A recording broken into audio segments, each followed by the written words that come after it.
দায়িত্বশীল ব্যক্তিদের কেউ কেউ বলেছেন আমি বুকে পাথর বেঁধে মেনে নিলাম। তা বুকে পাথর বেঁধে মেনে নেওয়ার মানেই হচ্ছে আমি তাকে মানি নাই, আর সে কারণেই আইনের সহযোগিতা উনি পাননি। গত বছর রমজানের সময় আমাদেরকে বলা হয়েছিল আপনি বেগুনি খাবেন মিষ্টি কুমড়া দিয়ে বানায়, মানে কত তিরস্কার। সে কি ফিল করছে একবারও?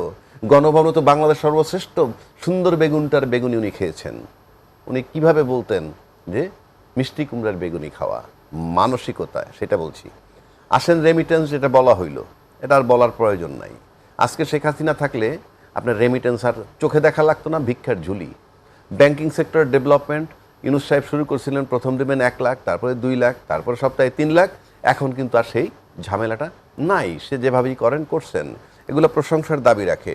রপ্তানি 13% বেড়েছে। এনআইডি থাকলে আপনি পাসপোর্ট পাচ্ছেন, there is no question of verification. আপনি খালি একটু জিনিস চিন্তা করেন যে কতখানি মানুষকে স্বস্তি উনি দিলেন। আজকে একটা পাসপোর্ট করতে গেলে যে কি কাঠখড় পোড়াইতে হয়। এরপরে আপনি যদি আসেন, পুরা বিশ্বের দুর্বলতা কোনটা উনি বলছেন, পুরা বিশ্ব জেনে গেছে যে বাংলাদেশের মানুষ দুর্নীতিবাজ, এবং দুর্নীতিবাদের ক্ষেত্রে নাম্বার 1 পলিটিশিয়ান।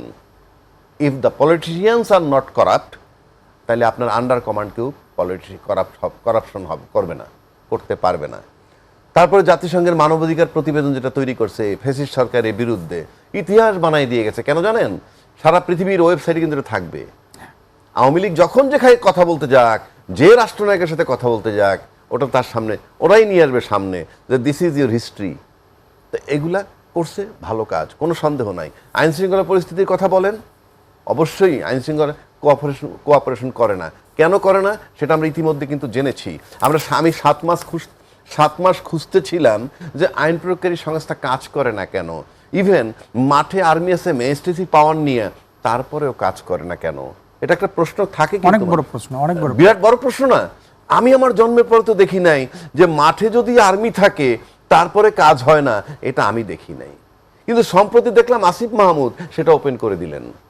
কি যে যখন ইউনূস সাহেবকে সরকার প্রধান বানানোর প্ল্যান চলছে, তখন অনেকেই মেনে নিতে পারেননি, এবং দায়িত্বশীল ব্যক্তিদের কেউ কেউ বলেছেন আমি বুকে পাথর বেঁধে মেনে নিলাম। তা বুকে পাথর বেঁধে মেনে নেওয়ার মানেই হচ্ছে আমি তাকে মানি নাই, আর সে কারণেই আইনের সহযোগিতা উনি পাননি। বাট আপনি কল্পনা করেন যে আইনের সহযোগিতা 7 মাস পায়নি, এই 7 মাসে ধর্ষণের সেঞ্চুরি তো দূরের কথা, একজনে 20টা ধর্ষণ করছে, এরকম কোনো নিউজ পাইছেন? পান নাই। ধর্ষণ হয়েছে, আমি সেটা বলি নাই, কিন্তু একজনে 20টা করছে পাইছেন?